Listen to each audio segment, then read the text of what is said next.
Students, अब देखिए आपकी 9.11.3 थ्योरम इम्पोर्टेंट है, पेपर में आई हुई भी है, आ भी सकती है आगे भी। ठीक है, तो देखो क्या शो करना है आपको। To prove analytically that when central acceleration varies as some integral power of distance there are at most two apsidal distance.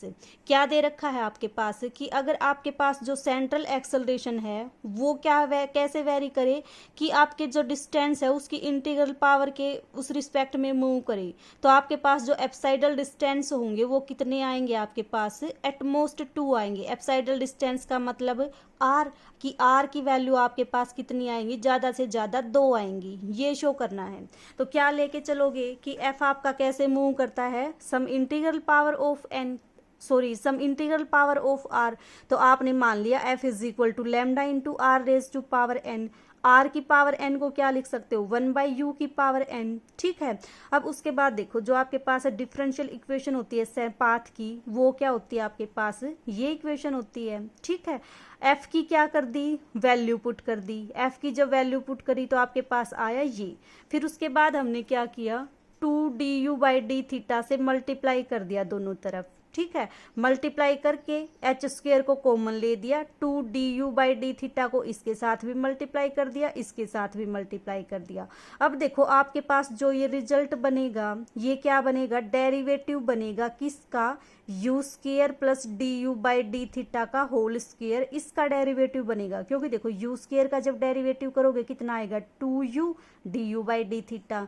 इसका जब डेरिवेटिव करोगे कितना आएगा, 2 आगे आ जाएगा du/d थीटा, और du/d थीटा का डेरिवेटिव कितना आएगा, d2u/d थीटा स्क्वेयर।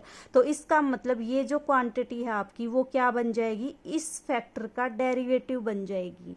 ठीक है, जब आप इंटीग्रेशन करोगे दोनों तरफ तो डेरिवेटिव से इंटीग्रेशन कैंसिल हो जाएगा, आपके पास क्या आ जाएगी, ये क्वांटिटी आ जाएगी, प्लस ये क्या आ जाएगा आपके पास, एक पावर इंक्रीज और उसी पावर से divide, plus constant of integration. अब क्या करोगे, कांस्टेंट ऑफ इंटीग्रेशन की वैल्यू फाइंड आउट करोगे, किसका यूज करके फाइंड आउट करोगे, देखो क्या दे रखा है आपको, एप्साइडल डिस्टेंस। एप्साइडल डिस्टेंस का मतलब एफ से को कंसीडर करोगे, तो एफ से आपके पास क्या होता है, एफ से तो आपके पास वो पॉइंट होता है जिसके ऊपर आर की या तो मैक्सिमम वैल्यू हो या क्या हो, मिनिमम वैल्यू हो। आर मैक्सिमम मिनिमम होगा तो यू उसके कोरस्पोंडिंग क्या हो जाएगा, मिनिमम मैक्सिमम हो जाएगा। अगर यू मिनिमम मैक्सिमम होगा तो उसका डेरिवेटिव कितना आ जाएगा, उसके रिस्पेक्ट में 0 आ जाएगा। du/d थीटा की वैल्यू क्या कर दी, 0 पुट कर दी, और इसको क्या कर दिया, आगे सोल्व कर दिया। तो यहाँ से देखो फिर उसके बाद h square u square as it is, ये भी आपका एज इट इज, C1 भी आपका एज इट इज। अब देखो यू स्क्वेयर को क्या किया, उधर शिफ्ट कर दिया, इधर शिफ्ट करोगे पावर नीचे जाएगी, ऊपर जाके किस में हो जाएगी आपके पास, प्लस में हो जाएगी। तो आपके ये सोल्व करके आपके पास आई ये वाली क्वांटिटी।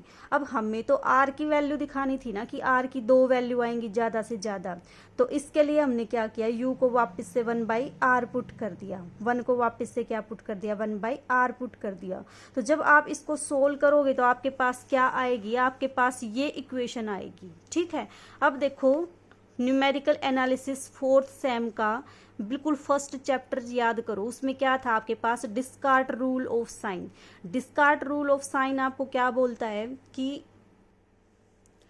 डिस्कार्ट रूल ऑफ साइन क्या बोलता है आपका कि एफ एक्स अगर आपके पास कोई इक्वेशन हो एक्स में, ठीक है, और किस तरह से हो, मान लो एक्स की power 4 plus x cube minus x minus कुछ भी लिख दो, -2 कोस एक्स लिख दो, +1 इक्वल्स टू 0।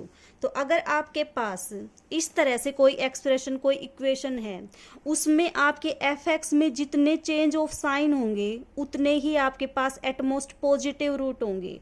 और अगर इस एफ एक्स में आप एफ की जगह पे -x चेंज कर दो और आपके पास जो भी एक्सप्रेशन आए उसमें जितने चेंज ऑफ साइन होंगे उतने ही आपके पास एटमोस्ट नेगेटिव रूट होंगे।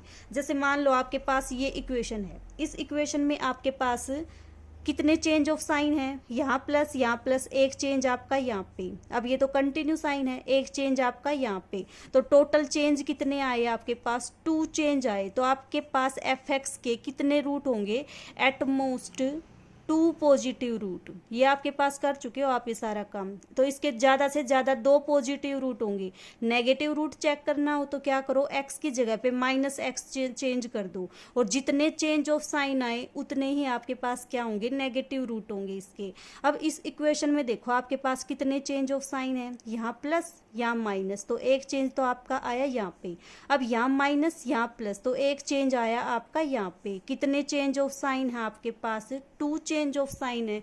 तो आपके पास इस इक्वेशन के एटमोस्ट 2 पॉजिटिव रूट होंगे, ठीक है। और यही आपको क्या करना था, शो करना था। एटमोस्ट 2 पॉजिटिव रूट का मतलब आपके पास एटमोस्ट 2r की वैल्यू ऐसी होंगी जो आपके पास क्या होंगी, पॉजिटिव होंगी, ठीक है। तो आपका क्या आ गया, 2 एप्साइड आर क्या है आपके पास, एप्साइडल डिस्टेंस। और यही आपको क्या करना था, शो करना था कि आपके पास एटमोस्ट 2 एप्साइडल डिस्टेंस क्या होंगे, लाई करेंगे। जब आपका फोर्स कैसे वेरी करेगा, आर की सम इंटीग्रल पावर के अकॉर्डिंग मूव करेगा, तो आपके पास 2 एप्साइडल डिस्टेंस होंगे, ठीक है।